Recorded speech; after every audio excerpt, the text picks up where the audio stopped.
บายดีสบายดีเด้อทุกคนสบายดีทุกคนตอนนี้เขากำลังเดินทางเข้าสู่เขตภาคขะเหยาะเนาะเขตภาคขะเหยาะแล้วถึงจะใกล้ฮอดเขตแดนระหว่าง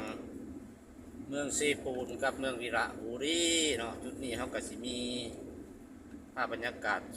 สวยๆมาให้ท่านผู้ชมได้เบิ่งน้ำกันเด้อทุกคนเด้อเนี่ยภูเขาลูกนี่พี่น้องภูเขาลูกนี้ผาขะเหยาะต่อไปนะคนเนาะภาพอาทิสันเด้อเนาะถนนกับคู่ขาถนนลูกลังรถซับกับบ่อย่างนี้ปันไดตุ๊กรถยังวะหมู่บ้านผาขะเหยาะจังไรก็สิไปฮอดหมู่บ้านเขาเจ้าก็สิมีแบบว่าเขาเจ้าสิมีของป่าของยังเจ้าก็จะมาห้อยขายพี่น้องเอ้ยทางนั่นเสียดายจะเอาบอลลงจอดลงไปเบิ่งเนาะเขาเจ้าสิมีบอกของป่าได้ปูได้ปลาได้อันหมกหน่อไม้บ่บอกเลยเนาะผลหมากรากไม้ธรรมชาติหาได้เขาเจ้าก็มาห้อยขายเนาะอันนี้ก็จะโชว์แม่หน่อไม้เรื่องอื่นก็ค่อยมีไปดอก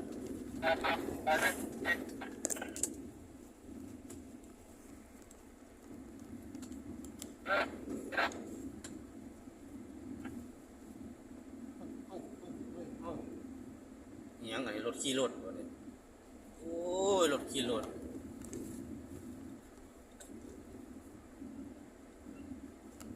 ขี่รถมืดขนาดนี่ประคมสัตว์บนแจ้งเลยจังไรโทรศัพท์ซื้อไอโฟนบ่พี่น้องเดี๋ยวจะไปตัดถ่ายนั่นถ่ายนี่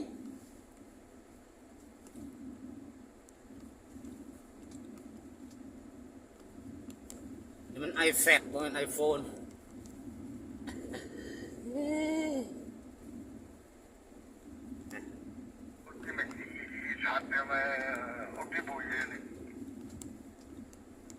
ผาขะเหยาะ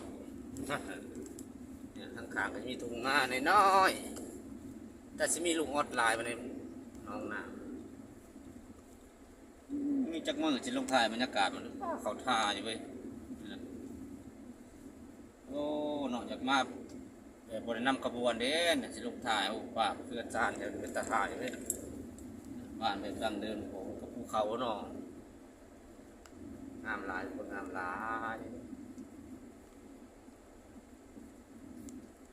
อัปเดตไปเรื่อยๆก่อนคนเลยดีมาแล้วพาขยงพาขยง